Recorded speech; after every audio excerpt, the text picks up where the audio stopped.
লালুকত শোকাকুল পৰিৱেশ লালুকৰ সমাজকৰ্মী হেমন্ত দত্তৰ মৃত্যু লালুকৰ শিঙীয়া নিবাসী হেমন্ত দত্ত আজি পুৱাই নিজা বাসগৃহত অসুস্থ হৈ পৰা ততাতৈয়াকৈ লখিমপুৰ চিকিৎসা মহাবিদ্যালয়লৈ লৈ যোৱা হয় যদিও চিকিৎসকৰ পৰামৰ্শ অনুসৰি বিয়লি ডিব্ৰুগড়লৈ লৈ যোৱা পথতে মৃত্যু হয়।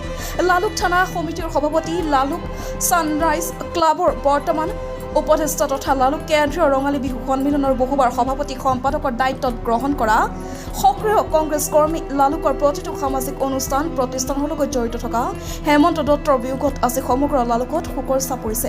মৃত্যুৰ সময়ত পত্নী আৰু কন্যা সন্তানৰ লগতে পৰিয়ালবৰ্গক এৰি থৈ যায়।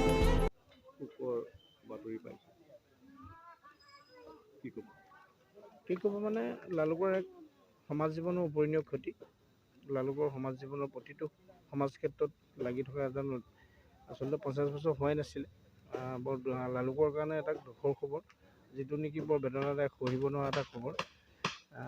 লালুকৰ মই পুনৰবাৰ কৈছোঁ, লালুকৰ সমাজ জীৱনৰ এটা ডাঙৰ ক্ষতি। কাৰণ লালুকৰ সামাজিক অনুষ্ঠানবিলাকত হেমন্ত দত্ত প্ৰতিটো অনুষ্ঠানতে তেওঁ লাগি থকা এটা ল'ৰা আছিল। আজি এই খবৰটো পাই আমি সকলো মৰ্মাহত হৈছোঁ আৰু গোটেই লালুকবাসীয়ে আজি বৰ দুখ প্ৰকাশ কৰিছে।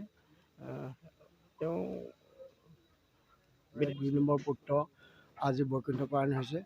সেই বৈকুণ্ঠপায়নত আমাৰ লালুক নাওবৈচা আঞ্চলিক শাখাৰ সকলো বাপ সমাজে শোক প্ৰকাশ কৰিছে। তেখেতৰ আত্মাৰ সদ্গতিৰ কাৰণে আমি কামনা কৰিছোঁ সকলোৱে। গতিকে তেওঁ যেন প্ৰভু ভগৱন্তই তেওঁ কুশলে মংগলে যি জেগাতেই থওক তেওঁ কুশলে মংগলে থাকে, তাৰ কাৰণে আমি আপোনাৰ তেখেতৰ কাৰণে আমি সকলো লালুক নাওবৈচা আঞ্চলিকৰ পৰা মৃত্যুক আঁকোৱালি ল'বলগীয়া হ'ল। বিভিন্ন অনুষ্ঠান প্ৰতিষ্ঠানৰ লগত তেওঁ প্ৰতিটো মুহূৰ্ততে জড়িত হৈ আছিল। আজি তেখেতৰ আকস্মিক বিয়োগত লালুক অঞ্চলৰ তথা লখিমপুৰ জিলাৰ প্ৰায় সংখ্যক ব্যক্তিয়ে শোকসন্তপ্ত পৰিয়ালবৰ্গলৈ সমবেদনা জ্ঞাপন কৰিছে আৰু বিভিন্ন সংগঠন অনুষ্ঠান প্ৰতিষ্ঠানেও তেখেতৰ পৰিয়ালবৰ্গলৈ সমবেদনা জ্ঞাপন কৰিছে। আৰু আমিও বিশেষকৈ আমাৰ এটা প্ৰতিধ্বনি সংগঠন আছিলে, সেই প্ৰতিধ্বনি সংগঠনৰ এজন সক্ৰিয় সদস্য আছিলে। কিন্তু আজি তেখেত আমাৰ মাজৰ পৰা হেৰাই যোৱাৰ বাবে আমাৰ লালুক লখিমপুৰ জিলাৰ এক শোকৰ ছাঁ পৰিছে। শ্ৰদ্ধাৰ দাদা, মৰমৰ দাদা, লালুকৰ এজন সমাজকৰ্মী, গাঁওৰক্ষী বাহিনীৰ বিভিন্ন ধৰণৰ দায়িত্বত আছিলে। লালুক কেন্দ্ৰীয় ৰঙালী বিহুখন লালুক ছানৰাইজ ক্লাবতো তেখেত জড়িত আছিলে।